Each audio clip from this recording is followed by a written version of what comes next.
Monetary policy represents the strategic actions undertaken by a nation's central bank. These actions are designed to manage the supply of money and credit within an economy. The central bank manipulates these conditions to achieve specific economic objectives. The primary purpose of monetary policy is multifaceted. It aims to either stimulate or restrain economic activity as needed. This involves influencing key economic indicators such as inflation, employment levels, and overall economic growth. At the core of central banking lies the main objective of price stability. This is typically defined as maintaining a low and stable rate of inflation. Controlling inflation ensures that the purchasing power of money remains relatively constant over time. Beyond price stability, central banks often pursue other crucial objectives. These include maximizing employment opportunities within the economy. They also strive to promote sustainable and long-term economic growth. Central banks employ several key instruments to implement monetary policy.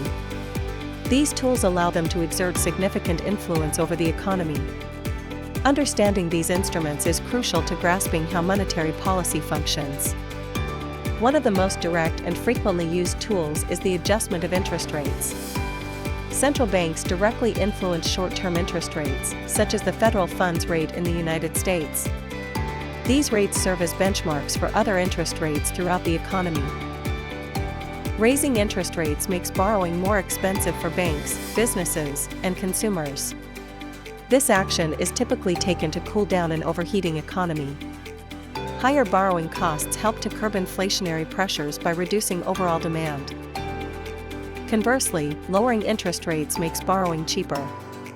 This encourages businesses to invest and expand, and consumers to spend more.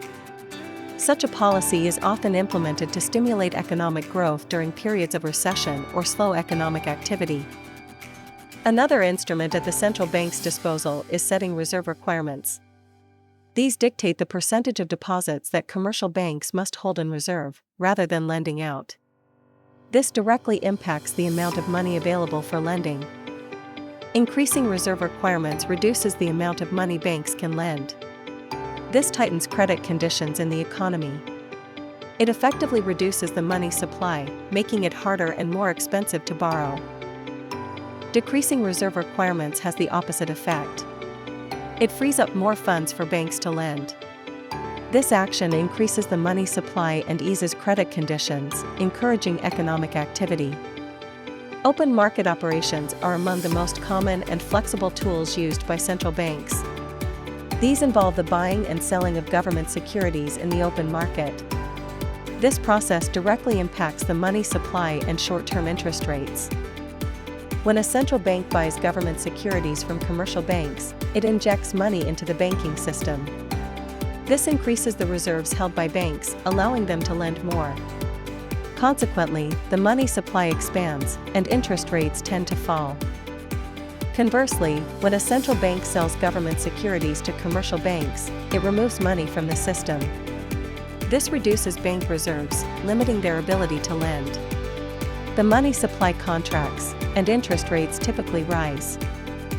Quantitative easing, or QE, is an unconventional monetary policy tool. It is typically deployed when traditional interest rate adjustments are no longer effective, usually when short-term interest rates are already near zero. QE involves the large-scale purchase of long-term government bonds or other financial assets. The goal of QE is to inject significant liquidity into the financial markets. By purchasing long-term assets, the central bank aims to directly lower long-term interest rates. This encourages investment and spending, even when short-term rates cannot be cut further. QE also signals the central bank's commitment to an accommodative monetary stance. This can boost confidence and encourage risk-taking by investors and businesses. It is a powerful tool used in times of severe economic distress. The effectiveness of monetary policy is influenced by several critical factors. The overall state of the economy plays a significant role. Policy actions may have different impacts during a boom versus a recession. The credibility of the central bank is also paramount. If the public and markets trust the central bank's commitment to its goals, its policies are more likely to be effective. The responsiveness of businesses and consumers to interest rate changes also determines policy impact. Despite its power, monetary policy faces inherent limitations and challenges. One major challenge is that it operates with a significant lag. The full effects of policy changes are not felt immediately, often taking months or even years to materialize. This lag makes fine-tuning policies particularly challenging for central bankers. They must anticipate future economic conditions rather than simply reacting to current data. This requires careful forecasting and judgment. Monetary policy is rarely used in isolation. It is often employed in conjunction with fiscal policy, which involves government spending and taxation decisions. Both policies are crucial for effective economic management. Fiscal policy directly impacts aggregate demand through government expenditures and tax revenues. Monetary policy, on the other hand, influences the cost and availability of money and credit. Together, they form the two main pillars of macroeconomic management. Both monetary and fiscal policies are essential for achieving macroeconomic stability. They work in tandem to smooth out business cycles, control inflation, and promote sustainable growth. Coordination between these policies is vital for optimal outcomes. It is important to recognize that monetary policy is not uniform across all nations. Specific tools and priorities can vary significantly from one country to another. This reflects the unique economic circumstances and institutional frameworks of each nation.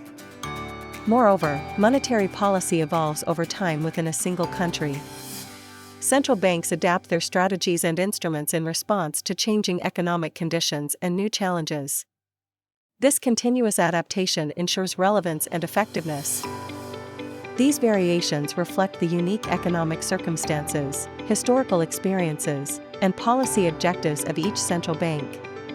Understanding these differences provides a more comprehensive view of global economic management.